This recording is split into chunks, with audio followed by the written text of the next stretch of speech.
Diga kooxda kubadda cagta Paris Saint-Germain iyo xulka Brazil Neymar Jr ayaa 26 u diray xidig sawirkiisa dhabarka isaga shaabadeyay. Xidiga reer Brazil Neymar Jr ayaa ka carooday ficil uu sameeyay laacibka Richarlison oo sawirkiisa oo weyn iyo midka Ronaldo Nazario isaga shaabadeyay dhabarka, taas oo uu ku muujinayo sida uu taageero, balse Neymar Jr ayaa arrintaas ka soo horjeestay. Richarlison oo koobka adduunka ka dhaliyay 3 gool, laakiin dalkiisa uu ka haray wareegga sideed dhamaadka koobka adduunka ayaa maalmo kadib markii uu ka tagay waddanka Qatar waxa uu dhabarka iska sawiray Neymar Jr iyo Ronaldo Nazario oo isaguna dhexda ku jiro laacibka lagu magacaabo Richarlison oo ciyaara kooxda Tottenham. Sida uu qoray wargeyska Globo Esporte ee ka soo baxa waddanka Brazil, Neymar ayaa dhibsaday in sawirkiisa uu ka soo muuqdo dhabarka Richarlison, waxaana ka dalbaday inuu iska tirtiro isagoo oo welina u diray lacagta kharashka ka bixi lahayd laacibka lagu magacaabo Richarlison. Globo Esporte waxa uu intaas ku daray in Neymar Jr 30,000 oo euro oo u dhiganta 26 geni oo uu diray Richarlison ugana dhigay kharashka ka bixi doona inuu jidkiisa ka masaxo sawirka Neymar ee aan ogolaanshaha ka haysan laacibka lagu magacaabo Neymar Jr. Neymar Jr waxa uu ka haray koobka adduunka, waana koobkii kaliya ee loo saadaalinayay waddanka Brazil oo 2002 ugu dambeysay ku guuleysay koobka adduunka. Dayartii jiilkii dahabiga ahaa ee xulka Brazil u soo baxay ilaa 2010 ilaa 2022 waxay kaga baxayaan koob adduun la'aan, maadaama dalka Brazil uu yahay dalka ciyaaryahanada ugu badan ama ugu tayada fiican ama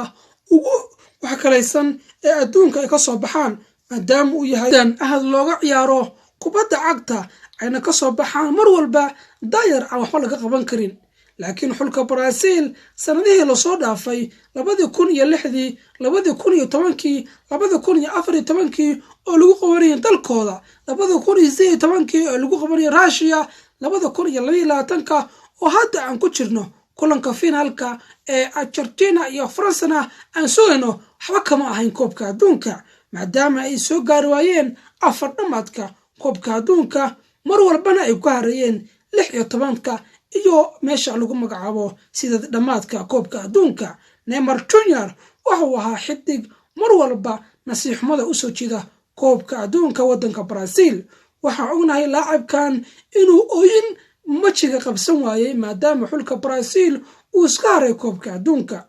Neymar Jr iyo xulkiisa Brazil iyo xulka uu ka tirsan yahay noqon doonaan kuwa u soo qabta 2026 sidaan si ka fiican, laakiin waxaan ognahay in Neymar Jr ay ka timid da'da maadaama uu la madaxa la sii galayo da'da 30. sanadkan waxa ku balansan finaalka koobka adduunka waddanka Faransa iyo Argentina. ma la filan karaa in Kylian Mbappe iyo Lionel Messi ay ka bedeli doonaan ciyaarta dhacaysa hadda? haddii ay dhacdo in laacibka lagu magacaabo Lionel Messi ku guuleysto koobka adduunka, waxay u tahay wax aan inaban caadi ahayn, laakiin markii loo eego xulka Faransa oo 2018 si awood leh ku soo qaaday World Cup-ka adduunka, wax weyn kama noqonayso maadaama ciyaaryahanada hadda u dheer xulka Faransa dhammaantood 2018 ay kula soo guuleysan xulkooda Faransa, mar kalena si awood ayay ku yimaadeen finaalka koobka adduunka. isha waxa ay ku haysaa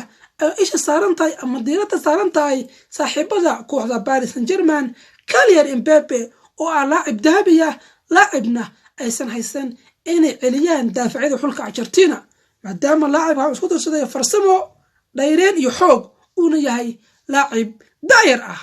kula tahay in Otamendi uu celin doono laacibka lagu magacaabo Kylian Mbappe,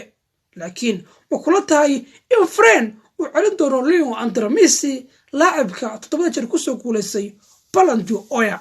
saaxiibayaal, haddii aad tahay saaxiib ku cusub barteenan, fadlan subscribe noo saar, laagtana nagu qarxi fiidowga, waa ku mahadsan tahay saaxiib la jaanqaadkaaga.